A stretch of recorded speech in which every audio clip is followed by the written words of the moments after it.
Hello and welcome to another short series of Diagnostik80's reviews. I'm Chris McLeod, aka Diagnostik80 from the Full Force podcast, and I'm very happy to finally bring you a number of videos covering these final offerings from the Gijcc Collectors Club.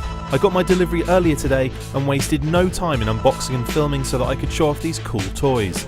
I didn't end up getting the Night Stalkers, but only because the price was very high on this last run of product and something had to go. This particular video will focus on the European exclusive Tiger Force from the final 12, and as a disclaimer, I won't be opening any of these because, well, you know how much they cost, right?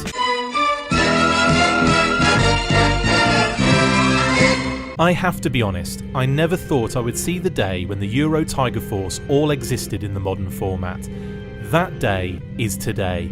I am blown away. I remember a lot from my childhood. It was generally a very positive experience and I'm very grateful for that, but there are some memories that stand out more than others. It's probably of no surprise to those that know me that some of my dearest memories relate in some way to action figures, and in particular Action Force and G.I. Joe. Even more specifically, the European exclusive Tiger Force figures. I vividly remember to this day buying both Outback and Psych Out at the same time from Gerald's in Norwich. I also remember picking up Sneak Peek from Langley's in the same city.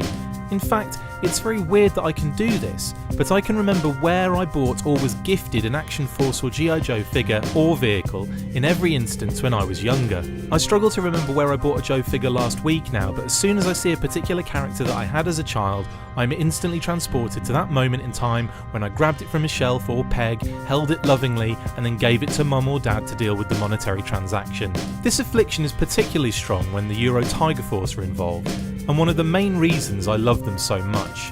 When Outback and Sneak Peek were revealed at Con a number of years ago prior to their release in the FSS4, I stood up in the middle of the room and screamed at the top of my lungs. I was the only one doing that at the time, so it looked funny.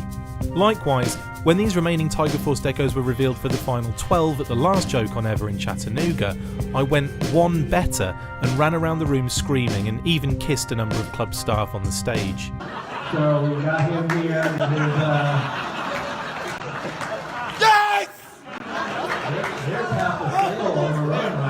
I do not regret any of these decisions. I was happy, very happy. I couldn't remove the smile from my face the whole time I was opening this box and looking at these figures. For me, this was the best way the club could have left it, and as much as I will miss the figures and the product, what a way to bow out. I know that isn't a feeling most of you have, and I understand that. My connection to the originals has a lot to do with that, and I get it, but damn man. I mean, damn.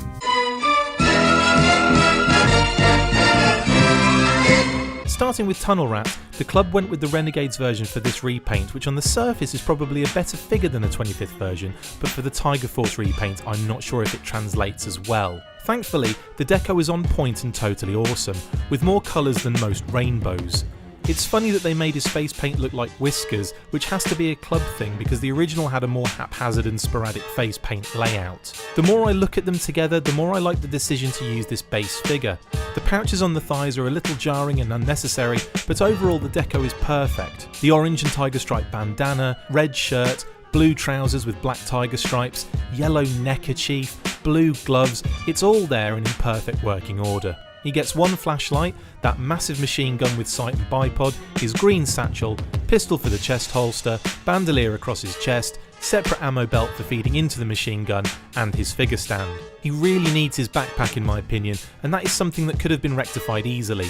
Overall though, this is a great replication of the original, and I love how he looks in this Renegade's body. The card art is also interesting. The original art had to be redrawn for the European market because of the laws against guns and weapons on kids' toys packaging. The first two Euro exclusives in 1990, Outback and Psych Out, just had the original art drawn over, but in the case of Tunnel Rat, Blizzard, Hit and Run and Sneak Peek the following year, they had a number of big changes to their originals. In Tunnel Rat's case, his machine gun was put behind him up against the tunnel wall, and he had one of his backpack flashlights in hand instead. Not just that, but the TNT was also removed from his satchel pack. The club have decided to rejig his original US art, and therefore the gun returns, TNT is back, his backpack has disappeared, and those thigh pouches have been added. The bio contains most of the same details from the original, with a number of additions to help fit more into the club's continuity.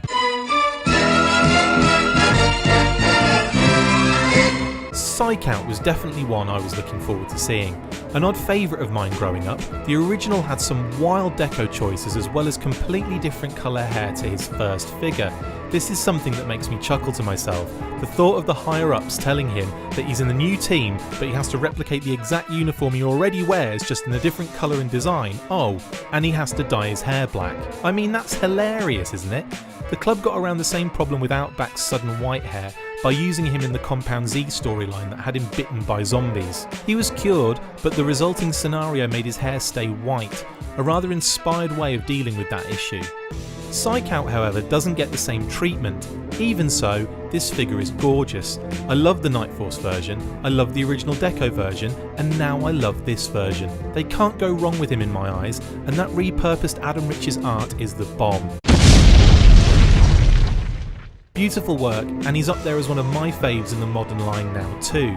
He keeps his red elbow dishes, the weird silver boombox radar dish thingy, a pistol, a rather cool looking weapon, and that grey silver backpack. A rather funny addition to this figure is the correct, separate figure stand that unfortunately didn't make it in the package itself. An error at the factory had them pack stands that said codename Psych Out instead of Tiger Force Psych Out, so that came taped to the shipping info. Brilliant. The main info on the bio is basically the same as the original with a few alterations to the main body for the same reasons I've stated before about the other cards. Next up is a figure I was dreading to see in hand because I wasn't a fan of the reveal. Blizzard was pretty outstanding even in that sea of colour synonymous with the Euro Tiger Force. His majoratively yellow deco with a hint of orange and tiger stripes was a sight to behold, and I always thought he was amazing. I received his original Action Force UK release figure on Christmas of 1988, and it was one of the best presents I could have had. When the Tiger Force version came out in '91, I was only aware of his existence via the backing cards.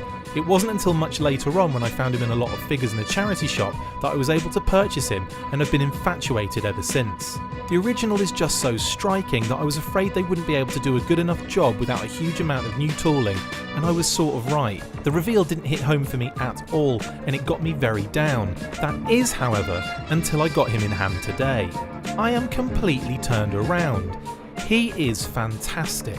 Now, I feel as though the orange and tiger stripes pattern could have continued onto the collar, but other than that, I love him. He is such an interesting build and looks so cool with all those accessories that I can forgive the almost complete lack of vintage accuracy and see this figure for what he is. Awesome. His card art is weird though. The figure bubble is so big that most of it, including his face, gets covered up. They've clearly had to modify the original art quite a bit due to the huge differences between the two figures, and some of it looks out of place here. He gets his skis and ski poles, snowshoes, the snow job backpack in yellow and grey, and the rifle with the yellow wraps over it. The orange deco is very slight, and you can just about make it out on his chest, but that's my only complaint here.